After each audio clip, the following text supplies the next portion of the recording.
Today I'm going to show you how I transformed this blank space into this elegant fireplace with built-in bookshelves around it. Like all projects, it started with a plan, and I know you're going to ask, so I use SketchUp to design it. And my job is to take it from the computer and put it into real life. And the first step to be able to make that possible is to start laying it out in the room. So what I've done is found the center point of the wall, and I've also used a stud finder to find all the studs in the wall. And what that led me to is to find out that where I'm going to be building these walls is directly between studs. So that'll be my first challenge to overcome. I want to be able to attach the new bump out that's going to house the fireplace directly to the wall. But without studs to attach it to, the first step will be to install some blocking between the studs so I have a solid spot to anchor the new bump out. But first I'm going to protect the floors a little bit and lay out exactly where this bump out is going to go. And this will probably be the first gripe that I get from somebody in the comments asking why I'm installing this wall on top of the existing floor and not cutting it out and installing it to the subfloor. And the answer to that question is I started and I tried, but this floor is glued down extremely well and very hard to remove. So rather than wasting hours of my time to try and do it, I decided not to do it because at the end of the day, if they decide to change this floor, they're going to have to go over top of this anyway and or spend a lot of time cutting it out, and they're going to have to cut around this built-in anyway. So then I started cutting some holes in the wall so that I could install my blocking.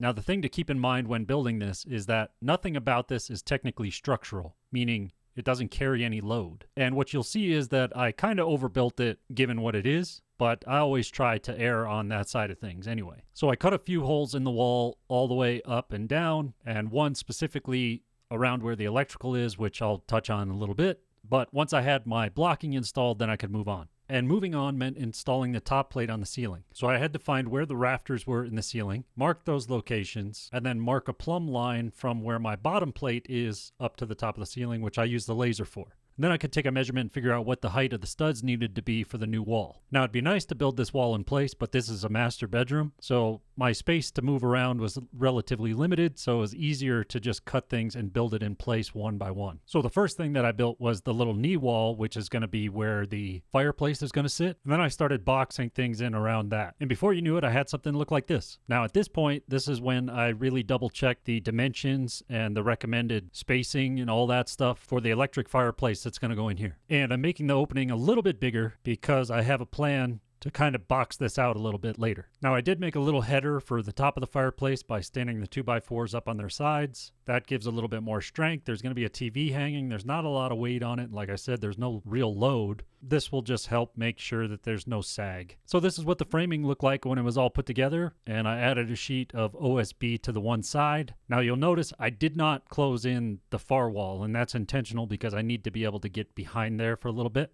But at this point, I was able to use some OSB to close in the rest of it. And the reason why I'm using OSB over drywall is because it gives a little bit more solid backing, and you'll see why I need that later. And next I used a reciprocating saw to cut out the opening for the fireplace and installed another piece on the backside, so I had this little 3.5-inch deep window here. Now the reason why I made this little alcove a little bigger than I needed to is because I wanted to install some cement backer board all the way around it. Even though it's not required by code, it just makes me feel a little bit better. And like I said, I tried to err on the side of overbuilding and extra caution. This is considered a zero clearance fireplace, but I always like to add a layer of non-combustible between any heat source if I can. So then I was able to mock up the fireplace and get it in place, and then we could move on and I could start discussing the built-ins that were going to go on the sides with the homeowner. What we decided to do was to kind of use a combination of pre-built IKEA cabinets that I would customize.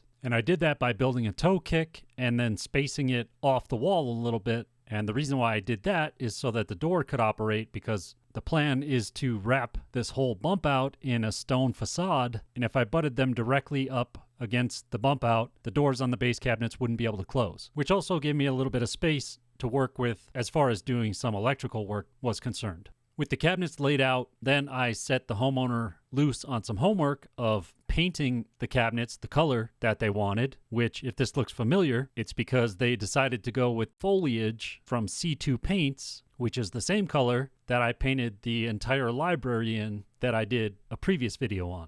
And while she worked on that, I got to work on the mantle. And she bought a mantle online, but when it showed up, it just didn't really fit what she was looking for. She was looking for something a little bit more distressed than what she got. And if there's one thing I'm good at, it's distressing things. So I got to work beating up this piece of wood to make it more like what she was looking for. One of my favorite tools to use for something like this is an angle grinder with a flap disc. This one's a little bit toast because I've used it so much, but a flap disc is just kind of a stack of rough grit sandpaper like this, and you can really take a lot of material. You can kind of use it to carve shapes and different things. So it's really good for tackling one of the major problems with this piece of wood, and that is that it's just two-dimensional. An old barnwood beam would be rounded over from years of being bumped into and hit and banged on and all that stuff. So the fact that this board is still very rectangular really takes away some of that authenticity. So one of the first things that I do is just take a series of different hammers and different objects and just beat the heck out of the edges so that it's got dents and dings and just doesn't have that rectangular uniformity. I also use some chisels and different little pry bars and tools to kind of chip away and take out some chunks of wood. When you're thinking about a piece of barnwood, you're thinking about livestock and animals that like to gnaw on edges of wood and chew on things. So there'd be chunks and things missing out of it. And there'd be years of nails and things that have been driven into the wood over the years to hang things and to hold things.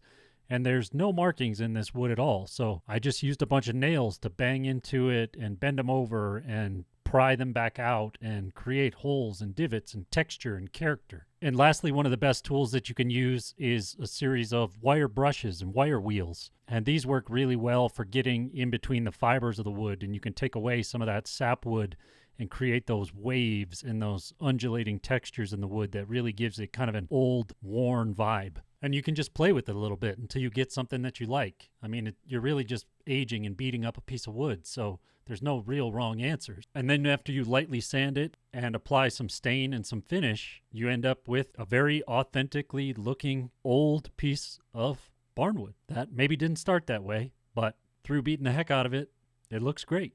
I also built some oak countertops for the base cabinets, and then I got to work mocking up and installing the upper cabinets, which I know I installed upside down, which I did on purpose, because the next thing that I did was built a little custom cap to go on the top up here, and inside of this I'm going to inset a round old work electrical box that I can install a sconce on. And after making some electrical changes and moving some boxes and changing some things around, I closed in the opposite side of the bump out the same way that I did the first side and started installing the matching built-in on the other side, which means at this point we're ready for stone.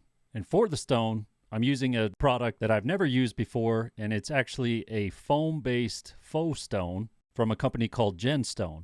And if you're interested in learning more about the installation of this, I did a full detailed video on the step-by-step of how I went about installing each of these pieces and some tips and tricks on how to get a very clean installation. So if you're interested in learning more about GenStone and this type of faux stone, make sure you check out that video. But the overall gist is that it's a very easy to cut rigid foam that has kind of these shiplap overlapping tabs, and you mix and match from a handful of different profiles that they have, and you just kind of lock everything together and cut it as needed. And it's a much cleaner and simpler installation than trying to do mortar and real stack stone, especially in a master bedroom like this where trying to keep things as clean as possible was really important. And with the stone done, all that's left to do is really the finishing touches, which involved me gluing up and cutting a bunch of oak shelves that go in the upper cabinets, installing some crown molding at the top of the built-in, along with the new sconces, and getting the dimmer installed, and lastly putting the finishing touches on the base cabinets, and this project is complete. All in, it took me 64 hours to build this from start to finish, and I really couldn't be happier with the way that it turned out. So I hope you guys enjoyed this project. As always, if you have questions, you can leave them in the comments, and I'll do my best to answer, and I'll catch you on the next one.